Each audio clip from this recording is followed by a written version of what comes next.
If you'd told me 3 years ago that I'd let someone waltz up my driveway and steal my boat with me, just standing there, cup of coffee in hand and a half smile on my face, I'd have laughed you right out of Pelican Shores, but that's exactly what I did. Brenda Holloway, decked out in her designer heels and a perfume cloud strong enough to choke a horse, strode right up like she owned the county, shoving forged court papers in my face, while two deputies loaded up my Grady White onto a flatbed. She waved like she was the queen of something. And the crazy part, I let her. Because some fights you don't win by fighting, sometimes you win by letting the other guy hang themselves with their own rope. That boat wasn't just a boat. It was the last thing my wife Sarah and I built together before cancer came knocking. You know, the kind of grief that leaves you staring at a wall for hours thinking about all the things you never got to say. Yeah, that.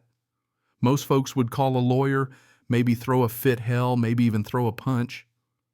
But 22 years in the Navy taught me the value of patience. Sometimes you let your enemy think they've won and they end up sinking their own ship. Brenda was a different animal. She made suburban tyranny look like an Olympic sport. The kind of woman who'd call a neighborhood meeting over the color of your mailbox. Blonde highlights white BMW, a face that could freeze boiling water, and enough fake confidence to power half the state of Florida. I could smell her perfume and ambition before she even rang the bell. It started with the vehicle situation, her words, not mine. I was hosing salt off the Grady's hull, thinking about Sarah and those weekends we spent sanding, painting, arguing over which shade of blue looked best in the sun. Brenda pointed at the boat, like it was radioactive, going on about community aesthetics and inappropriate vessels, and how my project was just too ugly for her country club fantasy. Never mind the Henderson's RV that looked like an Amazon warehouse on wheels, or the Carmichael's jungle of weeds, or the Patel's basketball hoop that belonged in an NBA arena. Nope, just my boat was the problem. She tried to sound official. Some violations are more prominent than others, Mr. Kellerman. I remember looking her right in the eye and thinking, "Lady, you ever done anything real in your life?" The only thing keeping me from losing it was Sarah's voice in my head telling me not to stoop to their level. That night I called my daughters Emily, future lawyer, and Grace, the family tactician. Document everything Emily said. Find out who else she's harassed. Grace added, "Smart girls." So, I started digging, and what I found... Well, let's just say Brenda wasn't new to this game. Systematic harassment, forged paperwork, fake violations for anyone who didn't fit her vision of suitable the Old Boys Club HOA edition. 3 days later, she brought her brother-in-law Derek along. County inspector badge and all. Except as my retired maritime lawyer neighbor Lou discovered, Derek was about as qualified to inspect a boat as my neighbor's goldfish. Turns out most folks just see a badge and assume authority. But authority without knowledge, that's just a recipe for disaster. Lou brought in Rita, the former city clerk, with the memory of an elephant in a filing cabinet where her brain should be. Between them, they found enough dirt on Brenda to bury a landfill, phony board approvals, unfiled disclosure forms, and a house built in violation of every rule she ever tried to enforce. It was like watching a high school play about corruption, but with real money on the line. I kept taking pictures, collecting evidence, letting Brenda think she was winning. She got bolder, sent out glossy flyers to every mailbox, called the local news, organized community meetings where she painted me as public enemy number one. It was almost flattering, the amount of effort she put into destroying me. But Lou and Rita, they were working double time. Turns out the 3 families who'd signed Brenda's complaint against me were all behind on dues, and Brenda had offered to wipe their debts if they joined her little witch hunt. I'd seen that kind of corruption overseas, a handshake here, a favor there, just smaller and pettier. The twist. The real legal nuke was buried in a manila envelope, original community covenants from 1987, with a grandfather clause so ironclad it made my boat untouchable. Any boat stored before '95 was permanently exempt from new rules, and there was a faded photo of my lot with a fishing boat sitting exactly where mine was now. Brenda had spent months building a legal case against the one thing in the neighborhood that was bulletproof. When the news hit, when Jessica Jules, the local reporter, started sniffing around and Brenda realized the story was turning, Brenda went nuclear. She filed a $47,000 lien against my house, invented 17 violations, called me a hazardous commercial operator. It was the paperwork equivalent of a toddler's temper tantrum. But here's the thing, you can't just file a lien because you're mad. You need actual authority, which Brenda by then had none of. Patricia, the maritime law specialist Lou brought in, took one look at Brenda's mess and laughed. This isn't a lawsuit, it's a confession. Meanwhile, Lou dug into HOA accounts and found Brenda had been running the books like her own ATM, 80 grand missing funneled into her administrative expenses.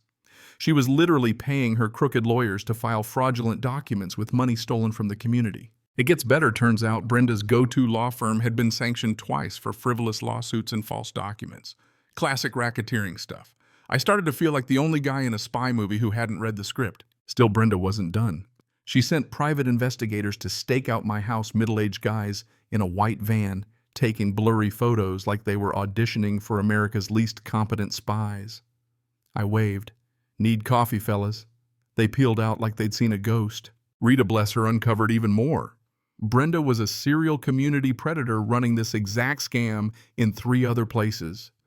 Target the vulnerable, file bogus violations, steal funds, threaten lawsuits, force people out. I wasn't special, I was just next in line. That's when I realized Brenda needed a win for her ego. So with Patricia and Lou's help, I set the perfect trap.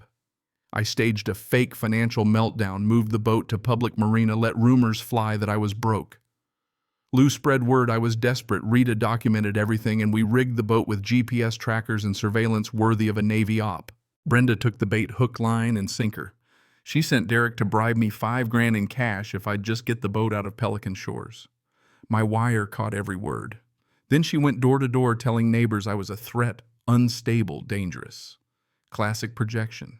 She even filed a false police report accusing me of threatening her, but the evidence blew her story apart.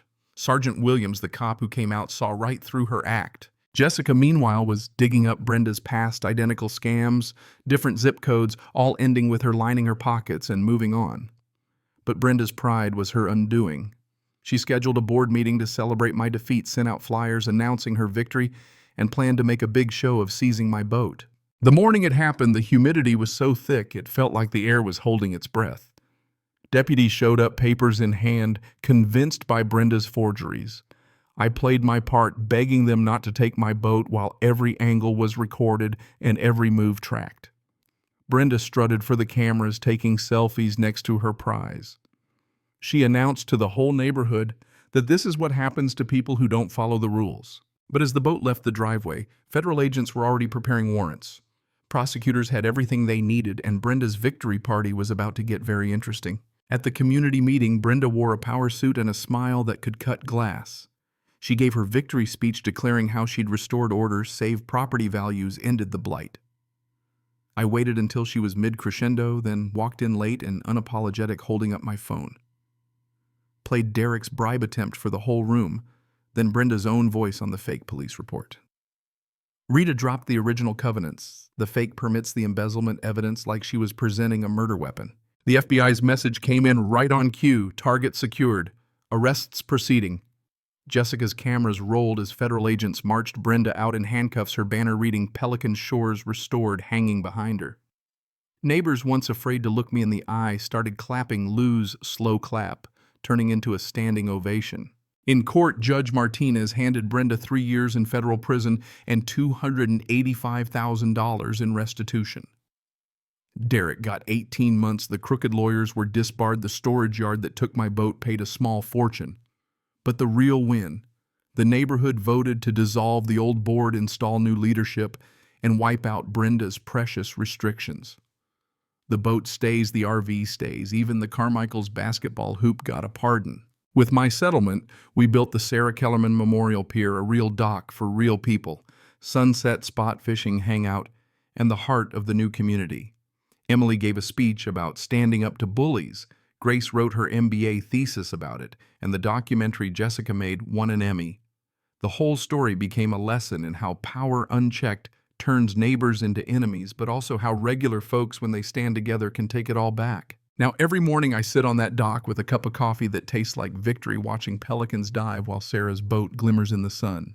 Justice karma, whatever you want to call it, finally made its way to Pelican Shores.